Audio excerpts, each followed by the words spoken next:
नमस्कार दोस्तों, एक बार फिर से मैं डॉक्टर अशोक त्रिपाठी आपका स्वागत करता हूं अपने channel history culture historiography and research methodology में।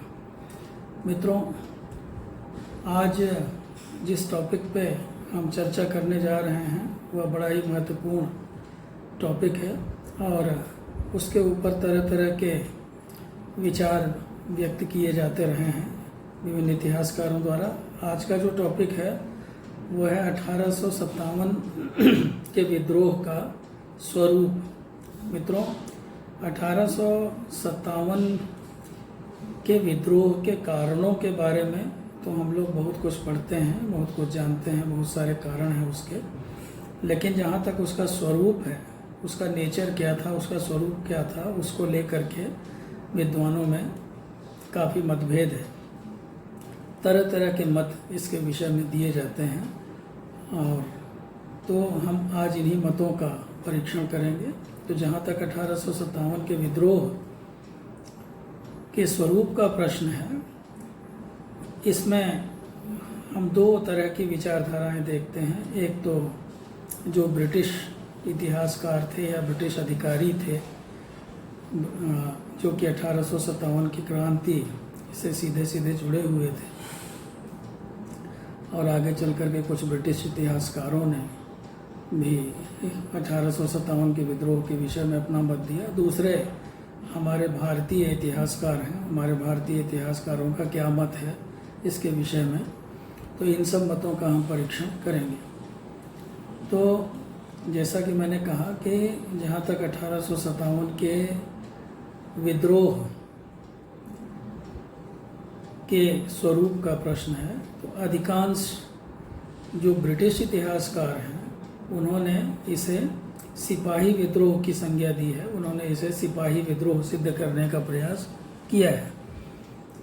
उस समय जब 1857 का विद्रोह हो रहा था तो उस समय जो भारत के सचिव थे अर्ल स्टैनले, उन्होंने 1857 की क्रांति के समय में जो भी घटनाएं घटी उन घटनाओं के विषय में उन्होंने एक विस्तृत रिपोर्ट तैयार की और वो रिपोर्ट उन्होंने ब्रिटिश पार्लियामेंट के समक्ष प्रस्तुत किया।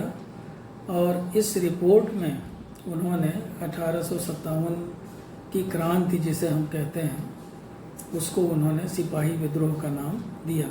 अंग्रेजी इतिहासकारों ने आगे चल कर के इसी का अनुसरण किया और उसी को एक एग्जाम्पल मानते हुए, उसी को एक नज़ीर मानते हुए अंग्रेजी इतिहासकारों ने, हम कह सकते हैं साम्राज्यवादी इतिहासकारों ने, जिसमें ढेर सारे इतिहासकार हैं, उन्होंने इस विद्रोह की गहनता को कम करने का प्रयास किया और इसे सिपाही विद्रोह का ही नाम दिया।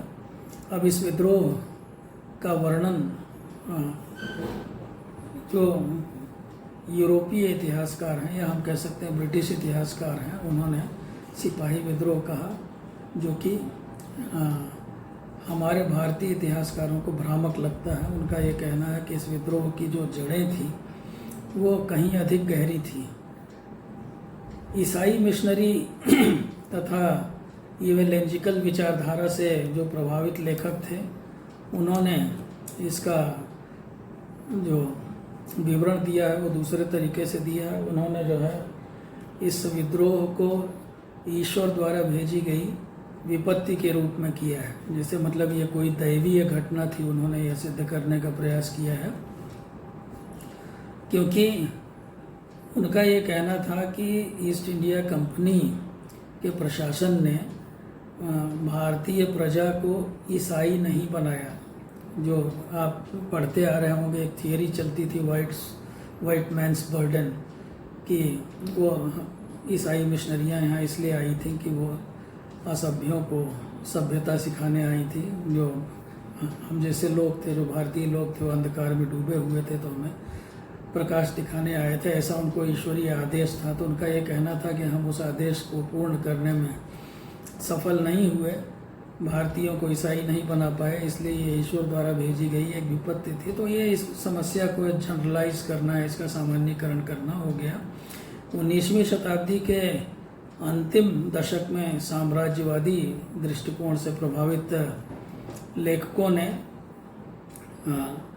इस विद्रोह को सिपाही विद्रोह का नाम दिया और इसी मतलब सिपाही मिटनी या सिपाही विद्रोह के नाम से ही उन्होंने लेख लिखे या पुस्तकें वगैरह लिखी। इस विचारधारा के विपरीत पहली बार हमारे यहाँ भारत में विनायक दामोदर सावरकर वीडी सावरकर ने 1857 के विप्लव को भारत की स्वतंत्रता का युद्ध कहा। उन्होंने ये कहा कि भारत की स्वतंत्रता का एक संग्राम था और ये केवल सिपाही विद्रोह नहीं था।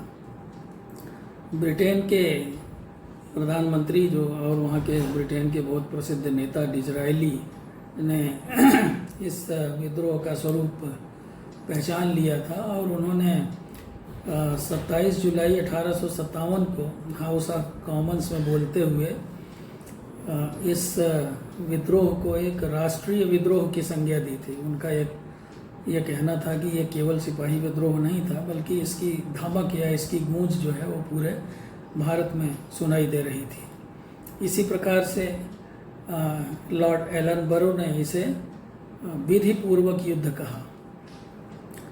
मैकार्थी इस विप्लव को किसी भी हालत में सैनिक विद्रोह मानने को तैयार नहीं है। इसी तरह और भी बहुत सारे हैं, जैसे चार्ल्स बाल हैं। चार्ल्स बाल ने जो है वो 1857 के विद्रोह की व्याख्या करते हुए उसकी तुलना एक बाढ़ से की कि जैसे एक तरह से एक बाढ़ थी जो कि भारत में जो यूरोपीय तत्व थे उनको डुबाने के लिए तत्पर था ये विद्रोह। यानी कि वो यूरोपीय शासन के प्रत्येक चिन्ह को मिटा देना चाहते थे। तो इस तरह से एक बाढ़ के रूप में वो सामने आया। कुछ फ्रांसीसी लेखकों ने जो है इसे यूरोपियंस के खिलाफ या ख़ास तौर पे अंग्रेज़ों के खिलाफ जो है वो विद्रोह का बिगुल बताया। बहुत सारे और भी लोग हैं, जैसे बहादुर शाह जफ़र का मुकदमा जो है जिस जज के सामने पेश हुआ था उनका नाम था मेजर हैरियट। तो बहादुर शाह के मुकदमे के जो जज थे मेजर हैरियट ने भी इसको बहुत ही वाइड स्प्रेड या बहुत ही व्यापक विद्रोह बताया। इतिहासकार विंसेंट स्मिथ ने अपने हिस्ट्री ऑफ इंडिया में इसे दूसरे तरीके से उन्होंने जो है इसकी व्याख्या की है। उनका ये कहना है कि विद्रोह पहले जनता ने किया और बाद में फिर सिपाहियों ने विद्रोह किया। तो कहीं ना कहीं जो है विंसेंट स्मिथ जो है वो भारतीय जनता के साथ इस विद्रोह को जोड़ते हैं। इसी तरह से कैनिंग ने भी इसे एक व्यापक विद्रोह बताया। आगरा के गवर्नर कर्नल हार्वे ने 17 नवंबर 1857 को आगरा ज़िले के उपद्रव के संबंध में एक रिपोर्ट लिखी थी। उस रिपोर्ट में उन्होंने जो है इसे संपूर्ण हिंदू जनता का विद्रोह बताया था। उन्होंने ये कहा था कि ये केवल सिपाहियों का विद्रोह नहीं है बल्कि संपूर्ण हिंदू जनता का विद्रोह है।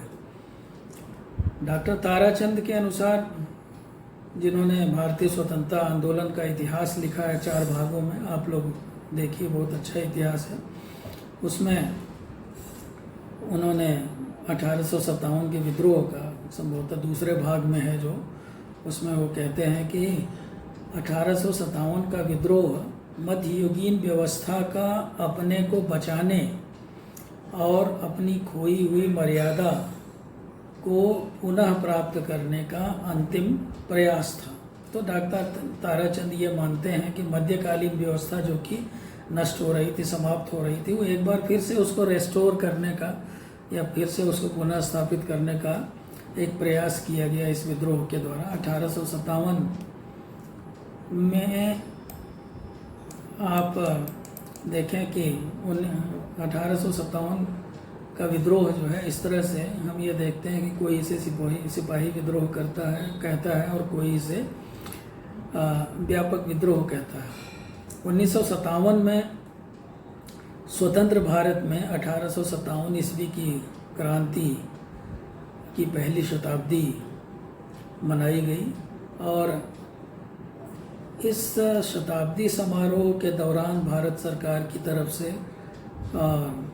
अनेक शोधकर्ताओं एवं लेखकों को अपना विचार इस विप्लव के बारे में, इस विद्रोह के बारे में व्यक्त करने के लिए कहा गया, अनुरोध किया गया और बहुत सारे शोधकर्ताओं और विद्वानों ने इस पर अपना विचार व्यक्त किया। बहुत सारी नई नई थियरीज आई, नई नई पुस्तकें भी आईं। सुरेंद्रनाथ सेन ने अपनी पुस्तक 1857 में लिखा है कि इस उपद्रव को केवल सैनिक विद्रोह कहना गलत होगा।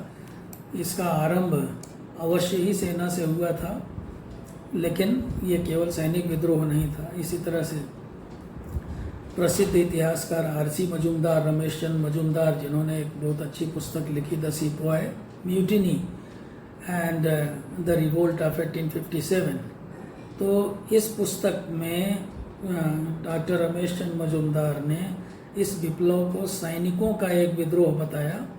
यद्यपि उनका ये कहना था कि कुछ एक क्षेत्र ऐसे थे थोड़े बहुत जहाँ की जनसाधारण से भी इस विद्रोह को सफलता मिली, लेकिन मूलतः जो रमेश चंद्र मजूमदार हैं, आरसी मजूमदार साहब, उनका ये मानना है कि एक सैनिक विद्रोह ही था। यानी कि एक तरह से देखा जाए तो वो ब्रिटिशर्स के मत का समर्थन करते हैं। प्रोफेसर शशि भूषण चौधरी ने civil rebellion in the Indian mutiny नामक अपनी पुस्तक में 1857 के विद्रोह को सामान्य जनता का विद्रोह बताया। उनका ये कहना था कि ये सैनिकों का विद्रोह नहीं था, बल्कि ये सामान्य जनता का विद्रोह था। तो इसी तरह से हमारे प्रसिद्ध इतिहासकार डॉक्टर के.एल. श्रीवास्तव जो है, उनका मत है कि 1857 ईस्वी के विप्लव में कृषकों के संघर्ष, सामाजिक संघर्ष एवं स्वतंत्रता के तत्व मिले हुए थे। वो इसको किसानों के संघर्ष से और सामाजिक संघर्ष और स्वतंत्रता के संघर्ष से, स्वतंत्रता संग्राम के से जोड़ने का प्रयास करते हैं। वो ये कहते हैं कि केवल सिपाही विद्रोह नहीं था, बल्कि यहाँ आप देख सकते हैं कि इसमें किसान भी इन्वॉल्व थे। इसमें जो है वो समाज का प्राय हर वर्ग जो कि ब्रिटिश शोषण का शिकार था, वो सब इसमें इन्वॉल्व थे। तो एक तरह का स्वतंत्रता संग्राम ही वो भी मानते हैं इसको। अब हम बात करते हैं प्रसिद्ध इतिहासकार आर.पी. दत्त यानी रजनी पाम दत्त की, जिनकी बहुत प्रसिद्ध पुस्तक है इंडिया टुडे या आज का भारत, हिंदी में भी है ये पुस्तक।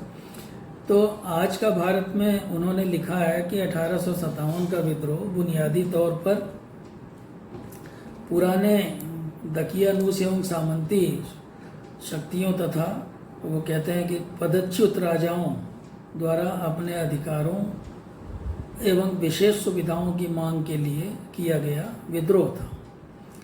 तो वही बात जो अभी थोड़ी देर पहले हमने कही कि जो जैसे डॉक्टर ताराचंद ने भी कहा था कि जो पुराने सामंती वर्ग था, पुराना जो सामंत वर्ग था, चूँकि अब वो धीरे धीरे उसकी प्रासंगिकता ख़त्म होती जा रही थी। धीरे धीरे जो ईस्ट इंडिया कंपनी थी वो सामंत वर्ग की ताकत को धीरे धीरे उसने समाप्त कर दिया था। तो इसलिए सामंती वर्ग द्वारा जो है अपनी शक्तियों को फिर से पाने और जो उनके विशेषाधिकार थे, अपने विशेषाधिकारों को फिर से पाने का वो प्रयास कर रहे थे, ऐसा रजनी पाम दत्त का मानना है। इसी तरह का मत ए.आर. देसाई साहब ने भी प्रस्तुत किया है। ए.आर. देसाई की पुस्तक आपने पढ़ी होगी, social background of Indian nationalism, भारतीय राष्ट्रवाद की सामाजिक पृष्ठभूमि, बहुत अच्छी पुस्तक है, हिंदी अंग्रेजी दोनों में है। तो अपनी भारतीय राष्ट्रवाद की सामाजिक पृष्ठभूमि में डॉक्टर ए.आर. देसाई ने इस विद्रोह के स्वरूप पर विचार किया है और उनका ये कहना है कि 1857 के विद्रोह को आधुनिक अर्थों में राष्ट्रीय विद्रोह नहीं कहा जा सकता।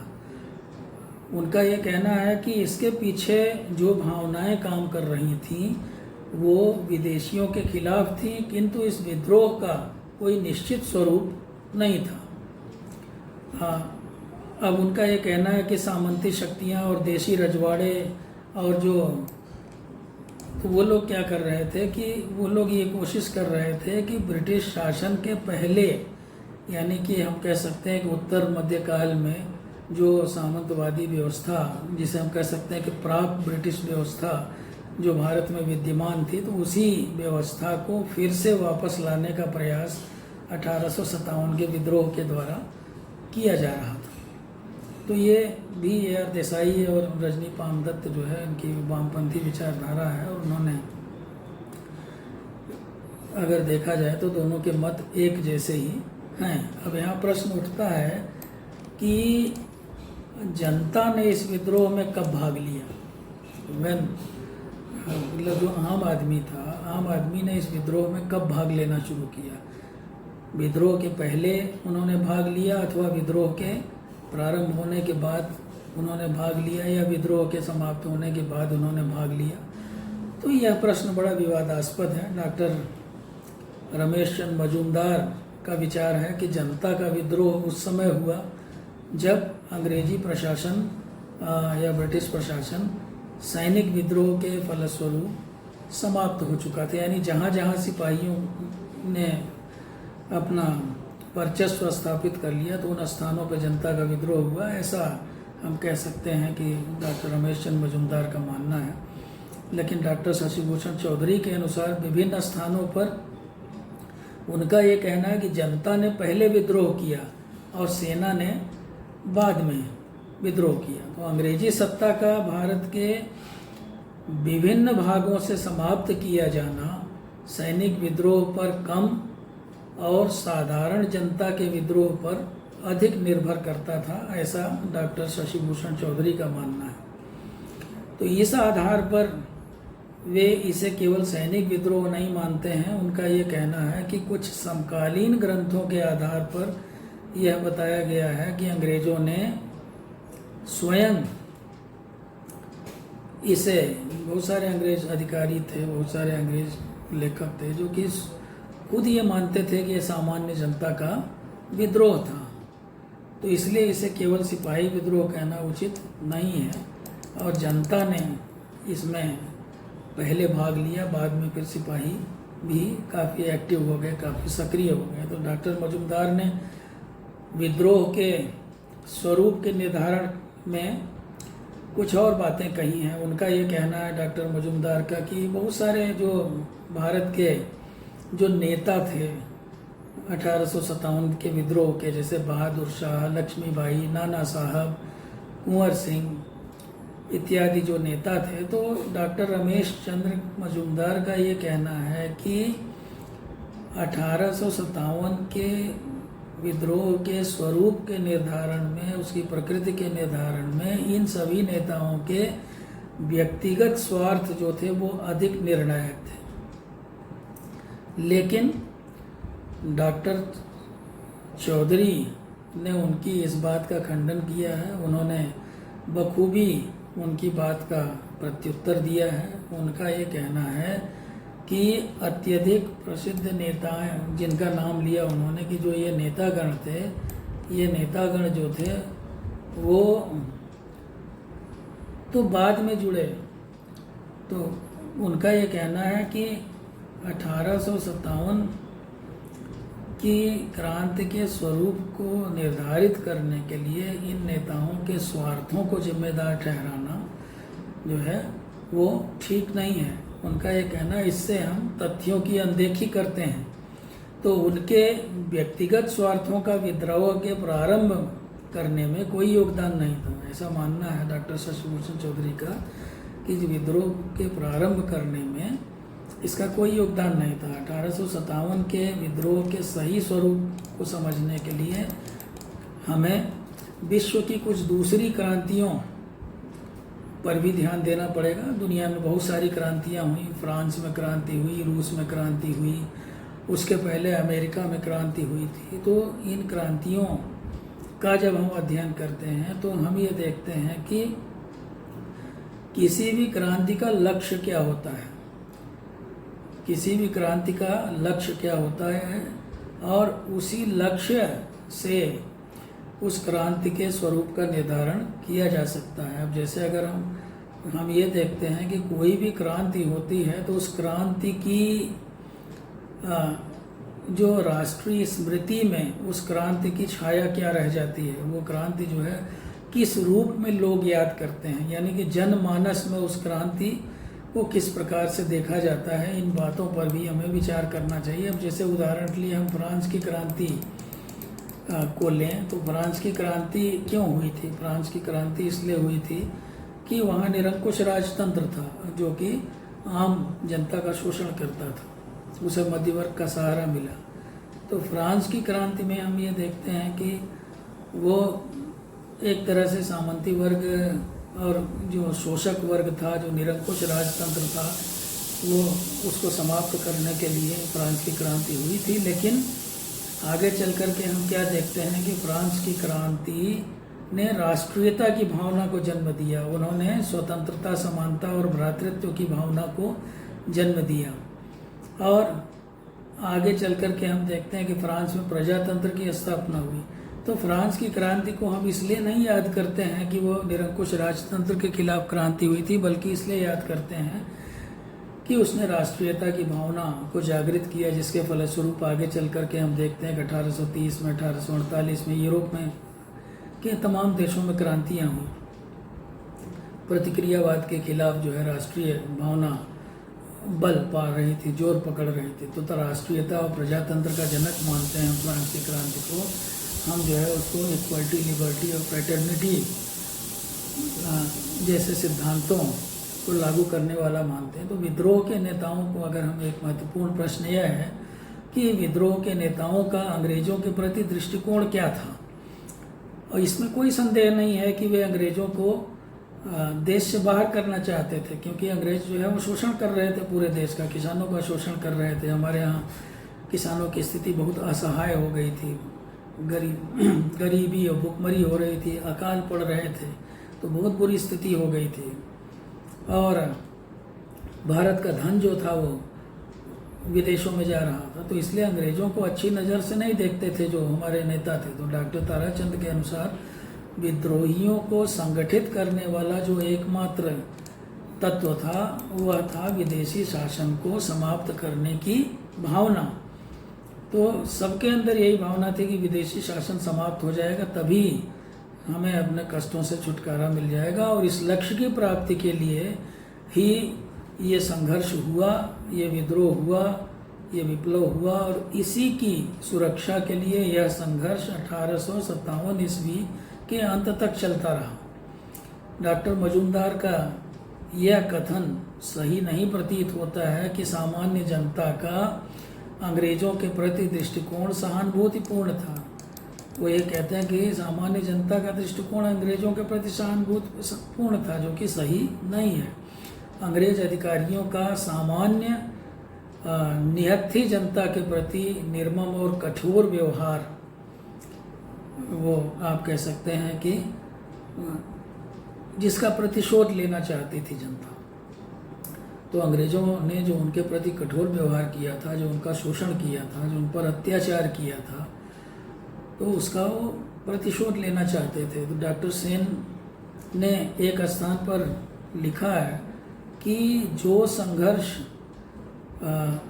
धर्म सुरक्षा के लिए आरंभ हुआ उसका अंत स्वतंत्रता संघर्ष के रूप में हुआ। तो मित्रों, यह अंग्रेज विरोधी भावना केवल अंग्रेजों के विरुद्ध ही नहीं, बल्कि अंग्रेज समर्थक भारतीयों और व्यापारी वर्ग के खिलाफ भी थी। आप देखे होंगे जब क्रांति हुई तो उनके प्रति भी आम जनता ने अपना रोष निकाला। जगह जगह जो है वो बड़े बड़े साहूकारों के, व्यापारियों के बही खाते निकाल करके जला दिए, उनके ऊपर आक्रमण किया आम जनता ने। यानी कि जो भी एक लॉयल क्लास जो तैयार कर लिया था, एक विश्वास पात्र वर्ग जो तैयार कर लिया था ईस्ट इंडिया कंपनी ने, ब्रिटिशर्स ने, उनके खिलाफ भी लोग बहुत नाराज थे और आम जनता ने उनके खिलाफ अपना रोष अच्छी तरह से प्रकट किया। जमींदारों और कृषकों की आर्थिक कठिनाइयों का लाभ उठा करके बनियों ने अंग्रेजी या ब्रिटिश न्यायालय की सहायता से आम जो गरीब किसान थे उनकी भूमि पर अधिकार कर लिया था। तो इसलिए अवध और अन्य क्षेत्रों के जो किसान थे वो पुराने जमींदारों और बनियों से बहुत नाराज थे और उन्होंने उनके खिलाफ खुल करके विद्रोह किया। कुछ लोगों ने 1857 के विद्रोह के फलस्वरूप मतलब 1857 के विद्रोह के महत्व को यह कह करके कम करने का प्रयास किया, उसके महत्व को घटाने का प्रयास किया कि यह विद्रोह जो है बहुत व्यापक नहीं था, यह विद्रोह एक सीमित क्षेत्र में फैला हुआ था। इस तरह की विचारधारा भी कुछ लोगों ने फैलाई, जबकि वास्तविकता यह है कि इसका मुख्य केंद्र, इस विद्रोह का मुख्य केंद्र आधुनिक उत्तर प्रदेश था, बिहार था जहां कुंवर सिंह के नेतृत्व में विद्रोह हुआ, हरियाणा और मध्य प्रदेश के कुछ भाग थे, किंतु भारत के अन्य भागों में भी इसका प्रभाव रहा है। ठीक है, बहुत ज़्यादा नहीं रहा है लेकिन थोड़ा बहुत रहा है। बंगाल और दक्षिण भारत के कुछ भाग को छोड़ करके शेष भारत के प्रमुख स्थानों पर विद्रोह हुए और एक तरह से ये कहा जा सकता है कि भारत में इसके पहले 1857 के विद्रोह के पहले छोटे मोटे विद्रोह होते रहते थे, लेकिन इतने व्यापक पैमाने पर और इतने व्यापक क्षेत्र में पहले कभी इतना बड़ा विद्रोह नहीं हुआ, इतना व्यापक विद्रोह नहीं हुआ जिसमें आम जनता भी सम्मिलित थी। यदि यह विद्रोह अखिल भारतीय नहीं बन सका या बहुत अधिक व्यापक नहीं हो सका तो इसका कारण और भी थे, इसके कई कारण थे। पहली बात तो भारत भौगोलिक रूप से बहुत विशाल देश था, यातायात की दुर्गमता थी, आजकल की तरह जो है यातायात सुगम नहीं था, सड़कों की कमी थी और एक जगह से दूसरी जगह आने जाने में बहुत कठिनाई होती थी। तो ये सब बातें भी जो है इसके लिए जिम्मेदार थीं। तो मित्रों, इस तरह से हम ये देखते हैं कि जो 1857 का विद्रोह था, निश्चित रूप से उसमें भारतीय आम जनता ने भी हिस्सा लिया था, आम जनता ने भी भाग लिया था। इसके अनेक उदाहरण हमें मिलते हैं। जो आधुनिक शोध हो रहे हैं, आधुनिक रिसर्चेज हो रही हैं, आधुनिक रिसर्चेज से हमें पता चलता है कि गांव-गांव में लोगों ने विद्रोह किया। अब जैसे मेरठ से जब ये प्रारंभ हुआ यहाँ पे जो है, उसके बाद यहाँ आधुनिक जो शोधकर्ता हैं वो पता लगा रहे हैं, तो उसमें ये पता चल रहा है कि बहुत सारे बच्चे, बूढ़े, जवान, महिलाएं और तमाम गांवों में आज भी जो है इसके चिन्ह मौजूद हैं। जो पुराने बुजुर्ग लोग हैं वो बातें करते हैं कि 1857 का विद्रोह किस तरह से गांव-गांव में फैला था। गांव-गांव में इनकी कहानियां कही जाती हैं, गांव-गांव में हमें लोकगीत मिलती हैं, 1857 के बारे में लोक कथाएं मिलती हैं और आज इन पर शोध चल रहा है। तो कुल मिला करके ये कहा जा सकता है कि 1857 के विद्रोह के बारे में जो एक साम्राज्यवादी विचारधारा थी वो किसी भी तरह से ठीक नहीं थी, उचित नहीं थी। ये केवल सिपाही विद्रोह नहीं था, बल्कि हम ये कह सकते हैं कि भारत में स्वतंत्रता संग्राम का एक तरह से बिगुल बज गया था। और ये इससे भी समझा जा सकता है कि 1857 के विद्रोह के समाप्त होने के उपरांत, इस विद्रोह को दबाने के उपरांत हम ये देखते हैं कि ईस्ट इंडिया कंपनी का शासन समाप्त हो गया और धीरे धीरे जो है सीधे जो ब्रिटिश गवर्नमेंट थी उन्होंने भारत के शासन को ऑक्युपाई कर लिया, उन्होंने उस पर अधिकार कर लिया और आगे चल करके उन्होंने रॉयल टाइटल्स एक्ट के तहत जो है महारानी विक्टोरिया को भारत की साम्राज्ञी घोषित कर दिया। और इसके बाद जो जुनून और एकता दिखाई थी 1857 की क्रांति में विद्रोहियों ने, उसके कारण अंग्रेज़ों ने डिवाइड एंड रूल की पॉलिसी आगे अपनाई और बहुत सारा परिवर्तन, प्रशासनिक परिवर्तन हुआ जो कि हम देख सकते हैं। तो इस तरह से कुल मिलाकर के हम कह सकते हैं कि एक सामान्य विद्रोह नहीं था बल्कि एक व्यापक विद्रोह था ये, और इसमें कोई दो राय नहीं कि ये भारतीय स्वतंत्रता का संग्राम था, पहला संग्राम था जहाँ से भारतीय स्वतंत्रता संग्राम की शुरुआत हुई, प्रारंभ हुआ। तो मित्रों, अगर आपको ये वीडियो पसंद आया हो तो आप इसे लाइक करें और इस पर कमेंट करें और मेरे चैनल को आप सब्सक्राइब करें बेल आइकन भी आप दबाएं, जिससे आपके पास अगले वीडियोस की सूचना पहुंचती रहे। आप सबको बहुत बहुत नमस्कार, धन्यवाद, शुभ रात्रि।